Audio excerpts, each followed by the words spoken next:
योगेंद्र की पूरी फैमिली और योगेंद्र को खत्म करने के लिए उनके ही चाचा चाची ने एक ऐसी चाल चली जो पूरी तरीके से अनएक्सपेक्टेड थी और आज उसी का पर्दाफाश पार्ट 2 में होने वाला है। तो आई होप आप लोगों ने पार्ट 1 देख लिया होगा, जहां पर लास्ट टाइम योगेंद्र के पिताजी की सोते हुए ही डेथ हो गई थी, क्योंकि उनके पहले से भी कोई प्रॉब्लम थी जिसकी वजह से उनके जो माइंड है वहां तक ऑक्सीजन नहीं पहुंच पाता और उनकी रात में सोते हुए डेथ हो जाती। और योगेंद्र को भी एक बड़ा अजीब सा सपना आता है जिसमें वो क्या देखता है कि वो एक खाली से रेगिस्तान पे खड़ा हुआ है, जहां पर उसकी मम्मी है और पापा कहीं चलते चलते चले जा रहे हैं। और वो जब अपनी मम्मी के पास जाता है तो मम्मी क्या बोलती है कि पापा हमसे दूर चले गए। यही सुनते उसकी नींद खुलती है और वाकई में वो रियल लाइफ में क्या देखता है, उनकी मम्मी जो लिटरली बैठकर रो रही है और पापा की आंख बंद है। और योगेंद्र जब पूछता है तो उनकी मम्मी भी वही बोलती है जो वो शायद नहीं सुनना चाहता था। उनकी मम्मी वाकई में ये बोलती है कि अब तुम्हारे पापा सही में तुमको छोड़कर चले गए। ये सुनते ही योगेंद्र की तो ऐसे पूरी दुनिया हिल जाती है। सही में योगेंद्र अब 18 साल का था। सोचो उस लड़के पे क्या बीत रही होगी।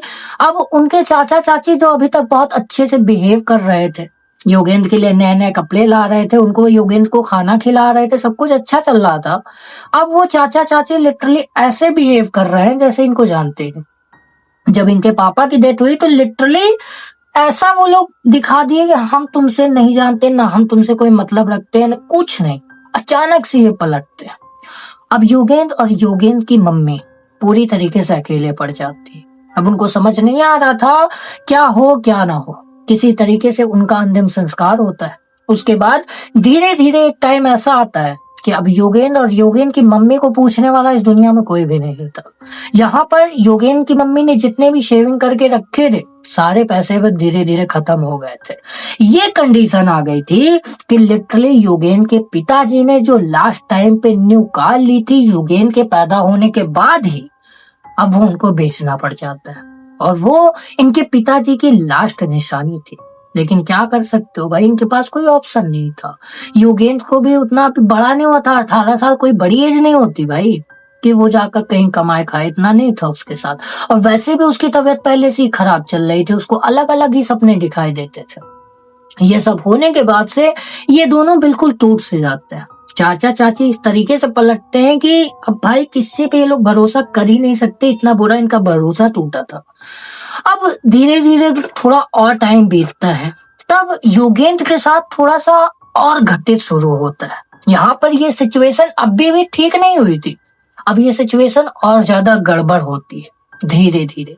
अब योगेंद्र जब रात को सोता तो उसको सोते टाइम, जैसा मैंने पिछले वीडियो में बताया था, उसको 7 से 8 फुट लंबा एक साया दिखाई देता जो उसको सपने में बहुत बुरी तरीके से पीटता था। अब वो साया लिटरली उसको अब अपने घर में लेटा हुआ दिखाई देने लगा।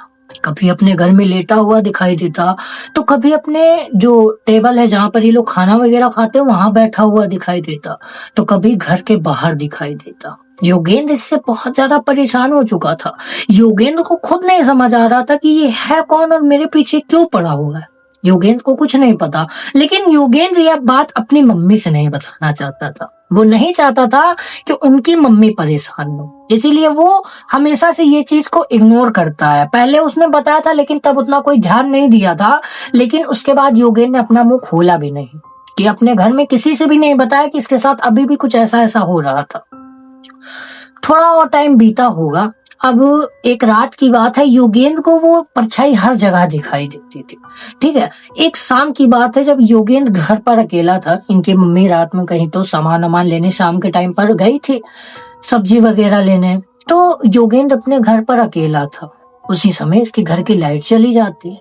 अब लाइट जाने के बाद इनके घर में पूरी तरीके से अंधेरा छा जाता है। योगेंद्र थोड़ा सा हड़बड़ा जाता है क्योंकि ये अंधेरे से भी डरता था। इसको जब से वो परछाई दिखने लगी थी ये अंदर से बहुत कमजोर हो गया था, बहुत टूट सा गया था।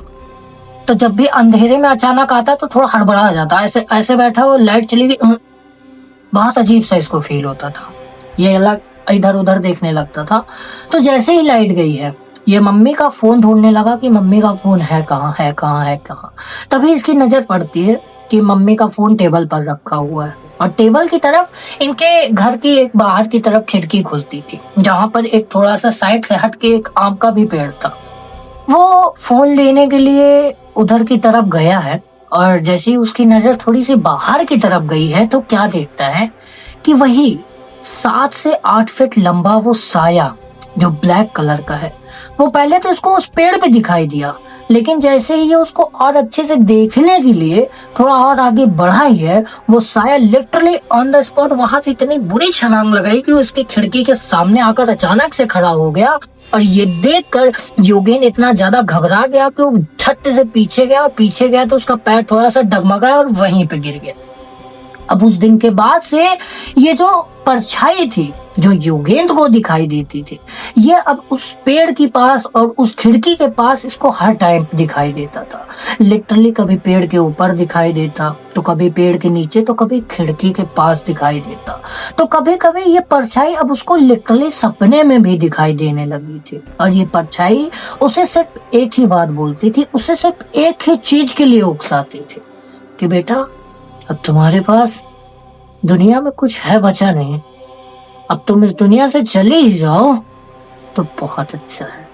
तुम अपने आप को खुद को खुश कर लो, तुम अपने आप को खुद को खुश कर लो। जब जब ये परछाई उसको दिखती सपने में, रियलिटी में, कहीं ना कहीं वो परछाई इसके पास आकर हमेशा से यही बोलती कि बेटा, तुम्हारे पास अब कुछ नहीं बचा है, तुम्हारे पिताजी भी चले गए और बहुत जल्दी तुम्हारी मम्मी भी चली जाएंगी। इससे बढ़िया तुम उनको मरते हुए देखो, इससे पहले तुम अपने आप को खुद को खुश कर लो। योगेंद्र को ये बात बहुत अजीब लगती, तो योगेंद्र कभी कभी बहुत घबरा जाता, लेकिन ये जो चीज थी ये हमेशा इसको उकसाती थी कि अपने आप को खत्म कर ले अपने ही हाथों से। और ऐसा जब होता है इसके साथ, तो कभी कभी ये लिटरली छोटे छोटे ट्रॉमा में भी चला जाता। अब कभी ऐसा बैठा हुआ है तो बैठे बैठे लिटरली इतनी देर तक ट्रॉमा में बीत जाता कि 20 मिनट, 30 मिनट, 1 घंटा बीत जाता, लेकिन ये बंदा हिलता नहीं जब तक इसको प्रॉपर कोई आके ऐसे हिलाए नहीं। ऐसे ऐसे इसको ट्रॉमा होने लगा था मन में ही। और इसी के चलते लिटरली जो अपना योगेंद्र था, इसने कई बार अपने आप को वाकई में खुद को खुश करने की कोशिश भी की थी, लेकिन हर बार कहीं ना कहीं ये फेल हो जाता, या इससे होता ही नहीं। कभी कभी होता नहीं कि हम अपने आप को वो नहीं कर सकते भाई, जब तक एक ऐसी सिचुएशन ना आ जाए। तो वैसा इसके साथ होता नहीं था, करने की कोशिश करता लेकिन कर नहीं पाता, फेल हो जाता।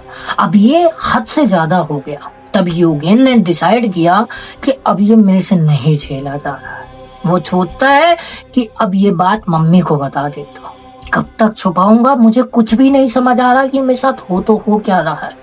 योगेंद्र यही सोचता है और अपनी मम्मी को सारी बात बता देता है। इनकी मम्मी थोड़ा सा इनोसेंट टाइप की थी, इनको थोड़ा सा भूत प्रेत, काले जादू जैसी चीजों में भरोसा नहीं था, या तो इनको पता नहीं था, थोड़ा इनोसेंट टाइप की थी। इस वजह से ये हमेशा ये बोलती थी कि तुमको मैं डॉक्टर को दिखाऊंगी, ऐसा बोला करती थी। लेकिन जब ये पूरी बात बताता है A to Z, ये हो कब से रहा है, जब से मेरी तबीयत खराब हुई थी तब से।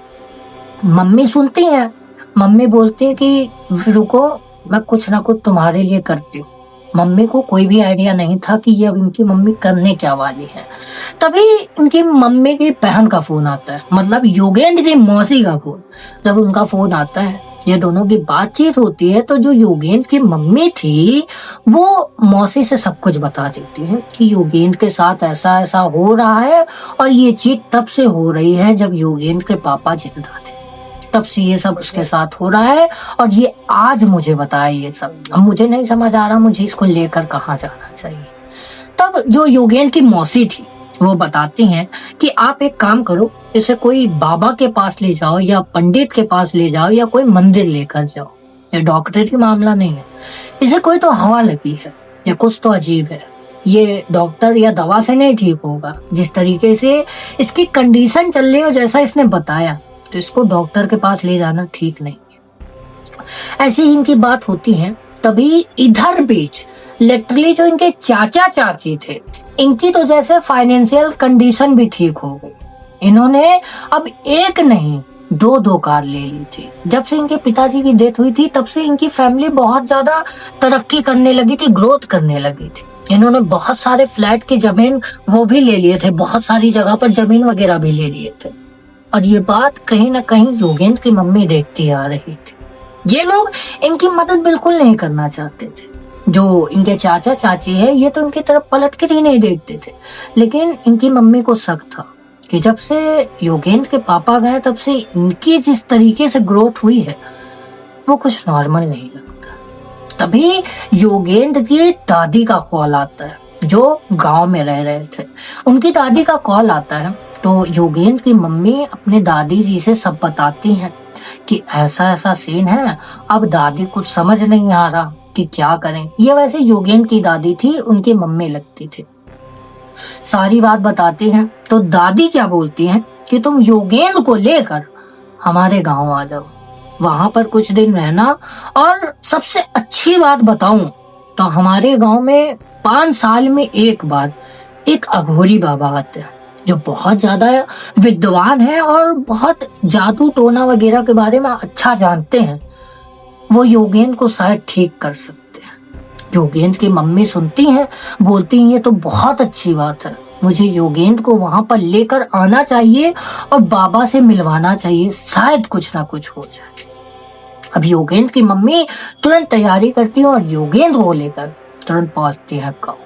गांव पहुंचते ही वो बाबा जी वहां पर आए हुए थे और योगेंद्र की मम्मी उस बाबा जी के पास जाती हैं योगेंद्र को लेकर। और योगेंद्र को देखकर लिटरली वो अघोरी बाबा इसका चेहरा देखकर ये बोलता है कि तुम सही टाइम पर यहाँ पर आ गए, क्योंकि अगर तुम लोग थोड़ी और भी देर कर देते ना तो शायद तुम लोग अब खत्म हो जाते पूरी तरह। ये जो बात बोली थी ये अघोरी बाबा ने सिर्फ योगेंद्र का चेहरा देखकर बोल दिया था। और योगेंद्र सुनता रहे और उसकी मम्मी भी सुनती रह गई कि ये बाबा क्या बोल रहे हैं। लेकिन ये वाकई में कोई आम बात नहीं थी। वो अघोरी बाबा ये भी बताते हैं कि तुम्हारे लोग के फैमिली के ऊपर किसी ने तो मारण क्रिया किया, जिसके चलते अब तुम्हारी फैमिली पूरी तरीके से खतरे में है और तुम्हारे घर से एक सदस्य पहले भी जा चुका है। अब तुम्हारे घर में जितने भी हैं अब उनका धीरे धीरे नंबर लगेगा। और जैसे ही योगेंद्र की मम्मी और योगेंद्र को ये बात पता चलती है तो दोनों के पैरों तले जमीन खिसक जाती, क्योंकि बाबा की हर एक बात कही सब सच।